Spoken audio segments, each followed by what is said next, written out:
Hello and welcome back to DaveTech. In today's quick tutorial, I'll show you how to restart the Onn TV, and we'll do this in a few steps. Before we continue, a quick reminder. If you're using a smart TV, Fire Stick, or Android TV device, I highly recommend using a VPN.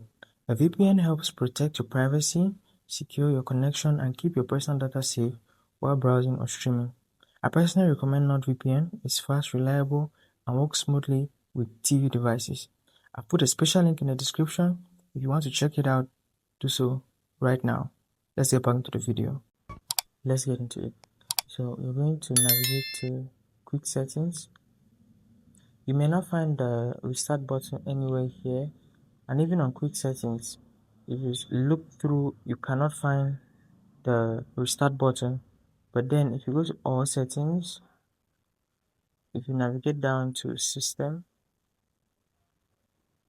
and head on right down to the bottom of the chart, all these options, to go to the bottom, you find the restart button.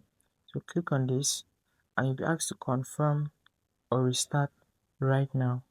If you click on that, you're going to find your device restarting, and that's how you do it.